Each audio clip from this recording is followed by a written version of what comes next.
So 4th May is now over, 2025, NEET 2025 is now over, and most of us are disappointed, and most of us who are droppers, उनका score पिछले बार से नीचे आया है, most majority, and हमें पता भी है क्यों, because this was such an unexpected paper.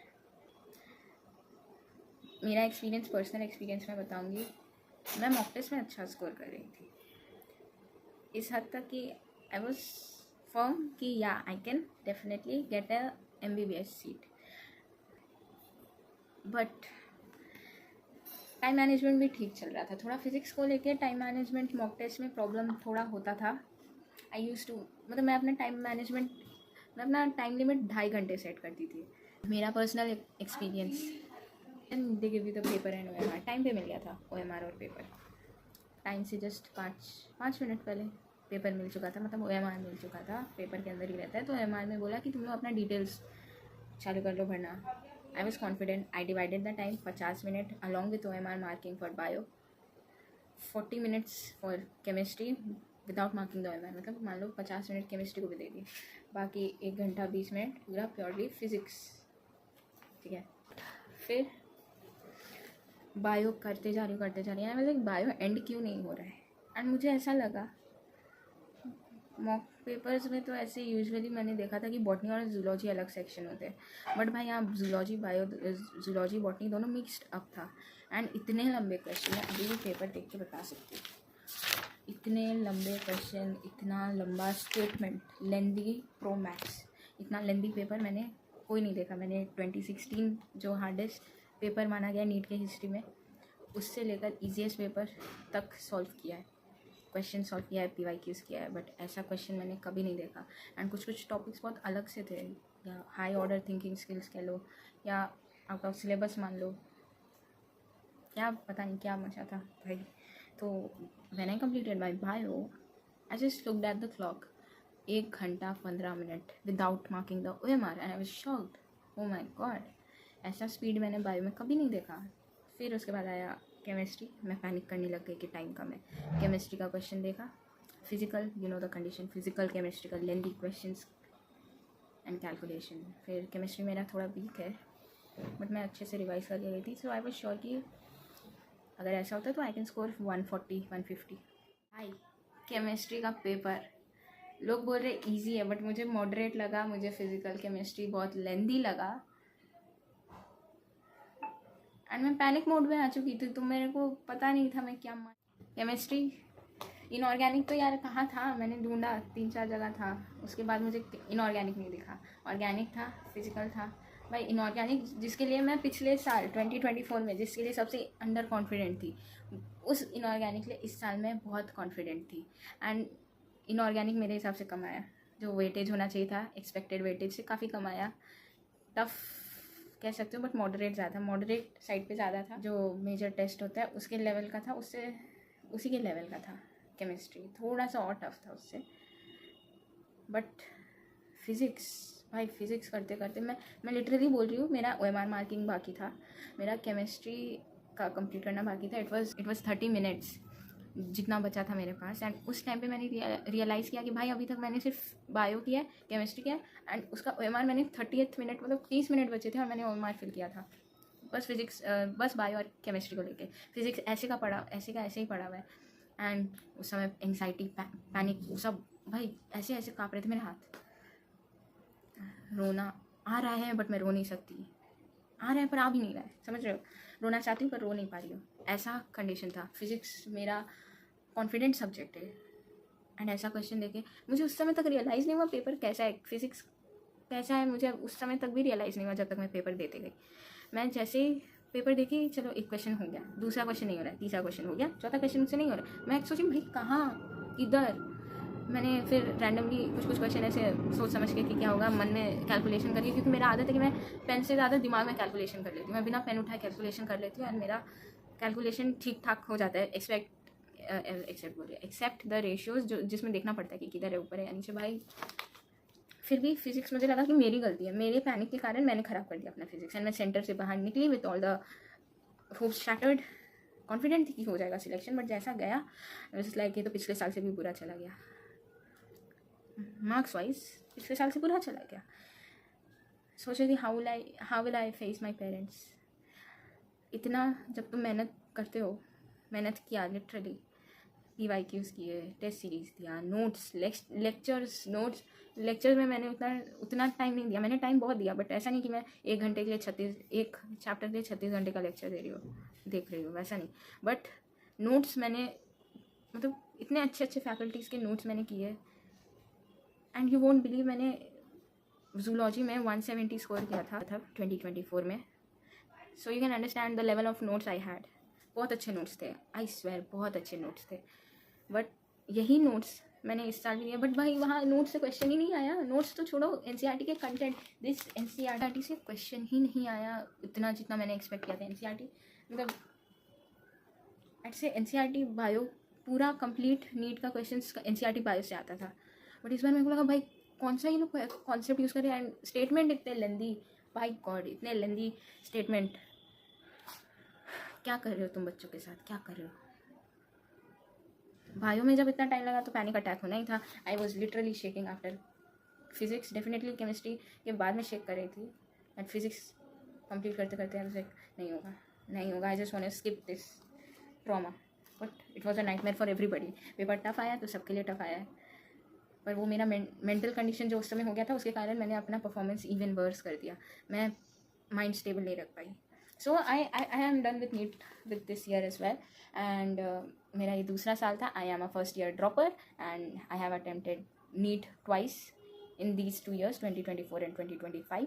And my personal experience about taking a drop is, if you are a fresher, अगर आप अभी 12 पास किए हो बस, and you have just come to just test out कि आपका नॉलेज कैसा है नीट को लेके, you are a NEET aspirant but you just come out to test your, वो तुम्हें पता है कि नहीं हो रहा है selection, then you can go for a drop this year. Seriously पढ़ाई करो, हाई चांसेस है हो जाएगा अगर अच्छे से पढ़ा तो, हाई चांस है। फिर भी मैं कह रही हूँ नीट प्रेडिक्टेबल है ही नहीं। मैंने भी अब इस कैटेगरी में लाया था कि हाई चांस है सिलेक्शन होने का, बट नीट इज़ अनप्रेडिक्टेबल।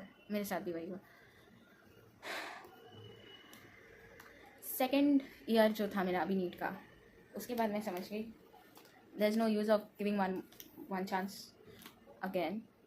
क्यों जो ड्रॉपर्स सुन रहे हैं मुझे, ड्रॉपर्स फर्स्ट ईयर हो, सेकेंड ईयर हो, जितने भी ईयर हो, देख लो, तुमको अगर लग रहा है कि हो जाएगा अगले साल इस लेवल का पेपर आएगा तो तुम कर लोगे। इससे एक लेवल हार्ड अगर आ गया, जो कि मुझे नहीं लगता कि ऐसा होगा इससे हार्ड, तो तुम्हें अगर विश्वास है 1% भी कि या I can do it, I can clear the cut off, then you may go for a drop. But personally, in my personal opinion, you should not fall in this cycle of drop and drop and drop after NEET, because ये एक cycle की तरह चलते जाता है।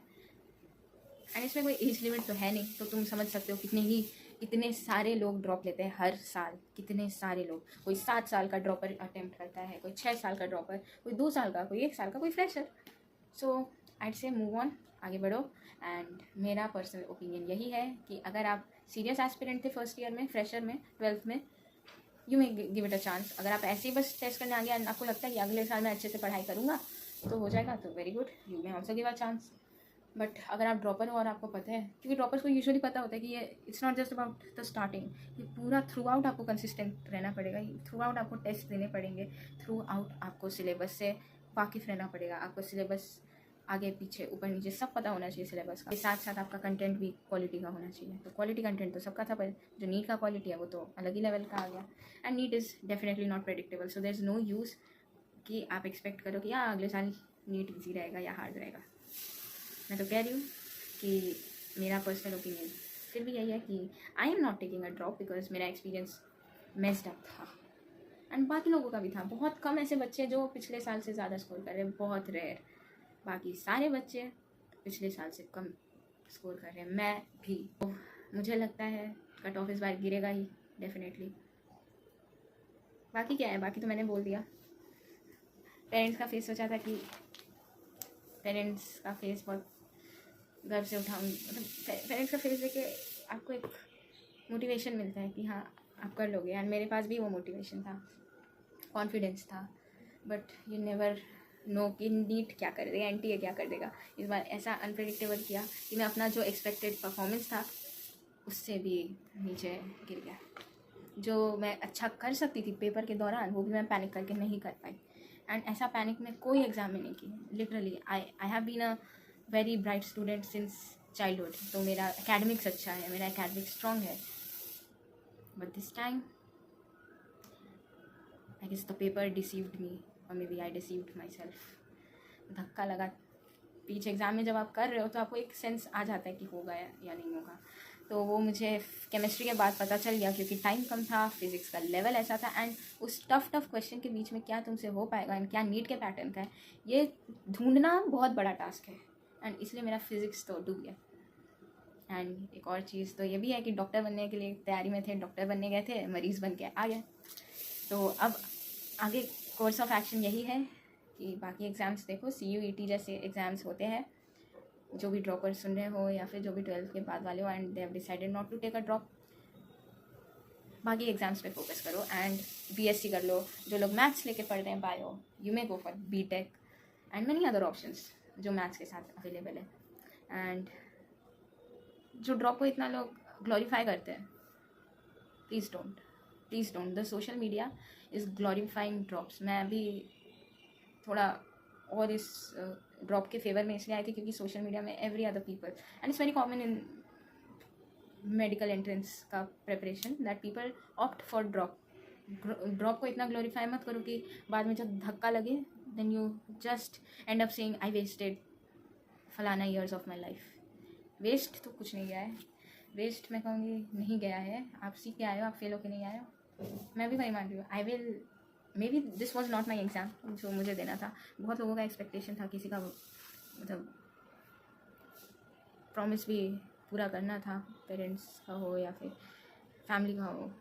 तो family भी अब कंसर्न है आपको लेके. बहुत सारे लोग ऐसे भी हैं जिनके पेरेंट्स बोलेंगे कि तुमसे ही नहीं हुआ, बाकी सबसे हो गया पर तुमसे क्यों नहीं हुआ. ऐसे भी पेरेंट्स हैं.